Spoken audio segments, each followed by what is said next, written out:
Assalamualaikum warahmatullahi wabarakatuh. Di video kali ini, saya akan mempresentasikan materi mengenai job order costing atau biaya berdasarkan pemesanan.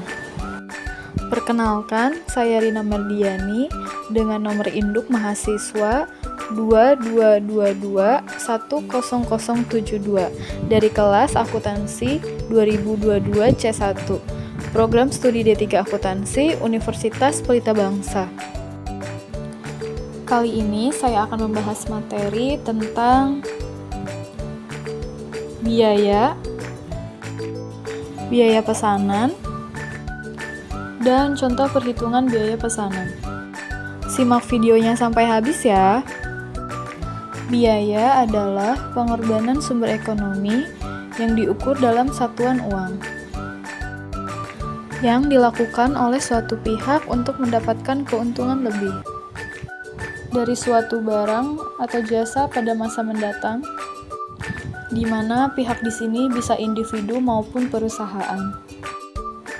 Job order costing adalah suatu metode perhitungan biaya produksi. Keunikan metode ini ialah hanya digunakan untuk barang yang dipesan secara khusus. Jadi, produsen baru akan membuat barang ketika ada permintaan secara khusus dari pelanggan. Karakteristik job order costing. Yang pertama, dari sifat produksinya terputus-putus, tergantung pada pesanan yang diterima. 2. Untuk bentuk produknya, tergantung pada spesifikasi pemesanan. 3. Pengumpulan biaya produksi dilakukan pada kartu biaya pesanan, yang memuat rincian untuk masing-masing pesanan. 4. Total biaya produksi dikalkulasi setelah pesanan selesai. Yang kelima, biaya produksi per unit dihitung dengan membagi total biaya produksi dengan total unit yang dipesan. Dan yang keenam, produk yang sudah selesai langsung diserahkan kepada pemesan. Komponen biaya job order costing. Yang pertama, bahan baku langsung. Merupakan bahan utama dalam proses produksi yang sangat diperlukan oleh suatu perusahaan dan terlihat secara langsung. Dengan adanya bahan baku langsung, maka proses produksi akan berjalan dengan lancar, sehingga barang jadi akan mudah diproduksi. Yang kedua, tenaga kerja langsung adalah tenaga kerja langsung yang terlibat dalam proses produksi dan biayanya dari biaya produksi atau barang yang dihasilkan. 3. Overhead manufaktur. Biaya overhead perlu diklasifikasikan dalam sistem penetapan biaya pemesanan. Klasifikasi dilakukan atas dasar apakah overhead terkait dengan manufaktur atau tidak. Hal ini karena overhead manufaktur adalah biaya produk. 4. Overhead non-manufaktur. Biaya yang sama dapat menjadi biaya produk atau biaya periode tergantung pada apakah biaya tersebut dikeluarkan di kantor atau pabrik. Contoh, sewa untuk pabrik dapat ditambahkan ke biaya persediaan, sedangkan sewa untuk kantor perlu segera dibebankan. Tujuan job order costing. Tujuan dari metode ini adalah menentukan harga pokok produk dari setiap pesanan, baik harga pokok pesanan secara keseluruhan dari tiap-tiap pesanan maupun persatuan. Untuk tujuan lainnya yaitu yang pertama, untuk menentukan profitabilitas pekerjaan. 2. Untuk membuat keputusan berdasarkan data. 3. Untuk memantau penggunaan mesin. Kelebihan job order costing. Yang pertama, meningkatkan produktivitas. Pemimpin tim dan departemen dapat dengan mudah membandingkan perkiraan produktivitas dengan angka aktual dengan sistem pesanan pekerjaan. Mereka kemudian dapat mengidentifikasi masalah produktivitas dan menerapkan solusi yang efektif. 2. Memudahkan pengukuran profitabilitas. Pemisahan keuntungan memberikan tolak ukur untuk membandingkan laba dari setiap penyelesaian pekerjaan, sehingga nantinya di laporan keuangan akan menghasilkan peningkatan atau penurunan kinerja perusahaan atau tidak. 3. Memantau penerapan biaya produksi. Bisa memantau biaya produksi melalui kejelasan tracking berdasarkan pesanan yang ingin dibuat. Jika dirasa ada biaya produksi yang tidak sesuai dengan perhitungan, bisa langsung mencari celah kesalahannya.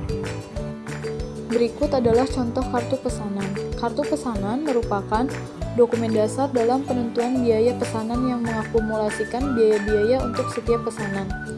Karena biaya diakumulasi setiap batch atau lot pesanan dalam sistem biaya pesanan, menunjukkan bahan baku langsung, tenaga kerja, serta biaya overhead pabrik yang dibebankan untuk suatu pesanan.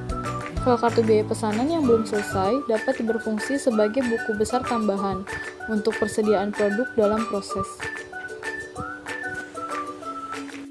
Contoh soalnya, PT Rina Mardiani adalah perusahaan penghasil komponen untuk sepeda motor. Dalam proses produksi yang dilakukan berdasarkan pesanan.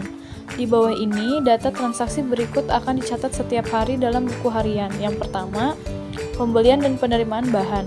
Bahan A sebesar Rp58.000, bahan B Rp34.000, bahan C Rp24.000, bahan D Rp8.000, biaya angkut Rp2.000. 2. Penggunaan bahan. Penggunaan bahan langsung untuk pesanan B1 Rp240.000, pesanan B2 Rp152.000, pesanan B3 Rp140.000. Penggunaan bahan tidak langsung Rp6.000. 3. Biaya tenaga kerja yang digunakan berdasarkan waktu. Pesanan B1 Rp220.000, pesanan B2 Rp160.000, pesanan B3 Rp100.000, tenaga kerja tidak langsung Rp40.000. 4. Biaya-biaya terjadi yang berkaitan dengan biaya overhead pabrik. Biaya penyusutan mesin Rp50.000, biaya listrik Rp25.000, pajak bumi dan bangunan pabrik Rp20.000, gaji supervisi produksi Rp300.000. 5. Pembebanan biaya overhead pabrik pada pesanan.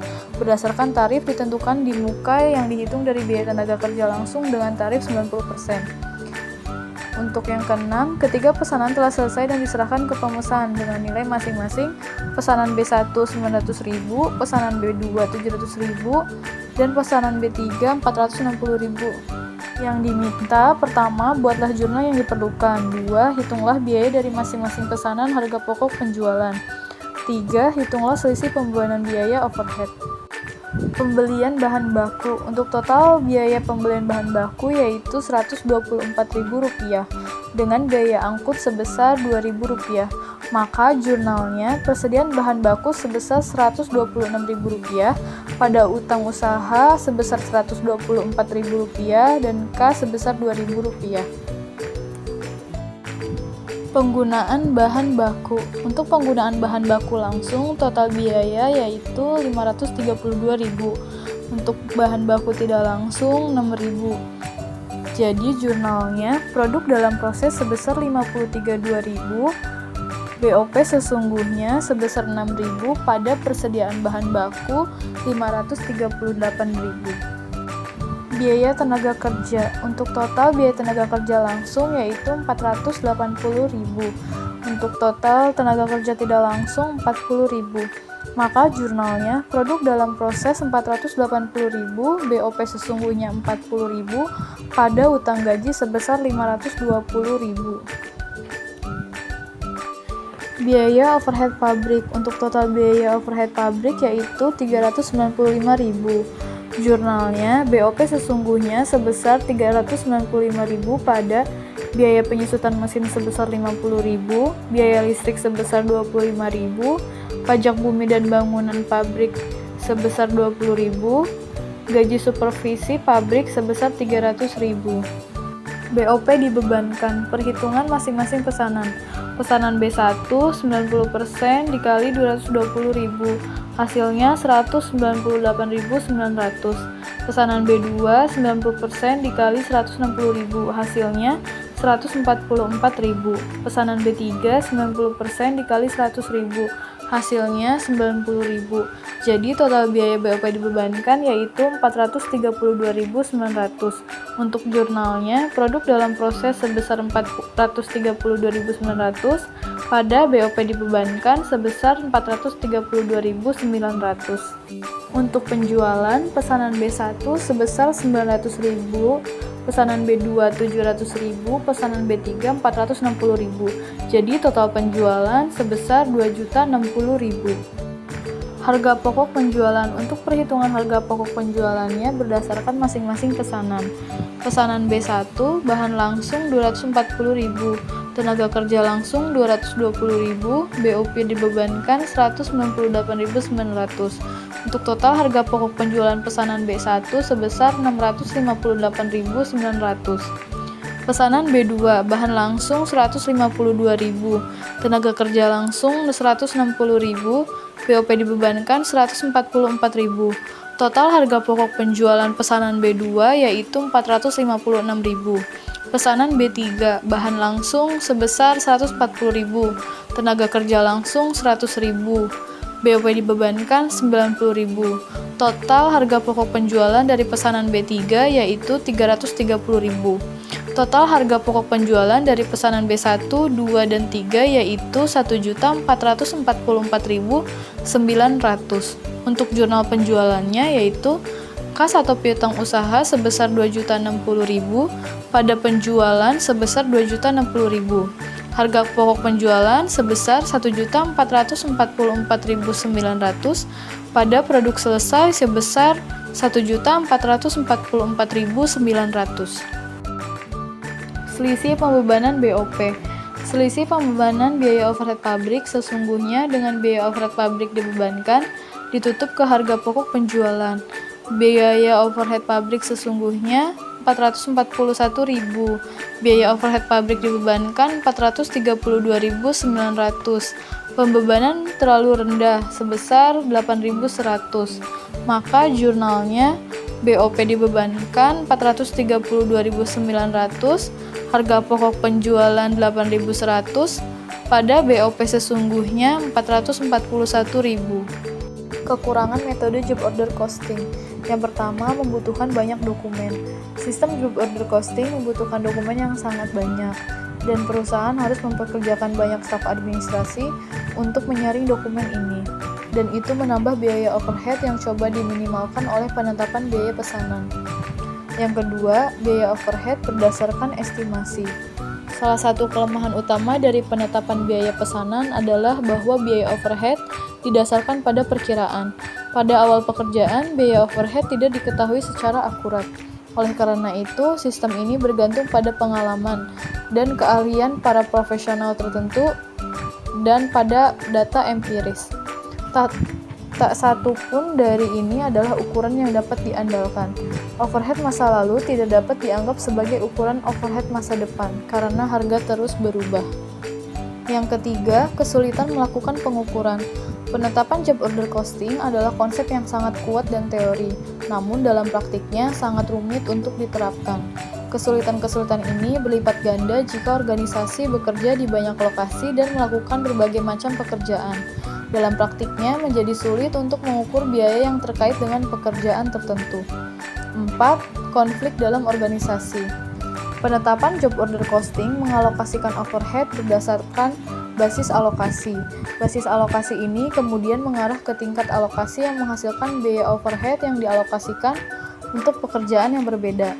Seringkali, perusahaan tidak memilih basis alokasi terbaik.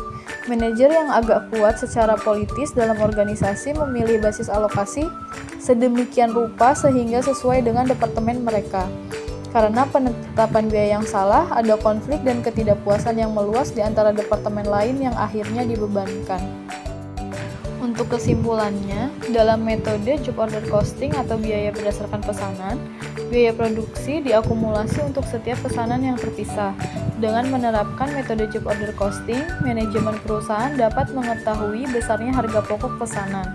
Hal ini memungkinkan perusahaan untuk memprediksi pesanan yang akan datang, apakah akan diterima atau ditolak berdasarkan pengalaman masa lalu, sehingga dapat membantu perusahaan dalam mengendalikan biaya produksi.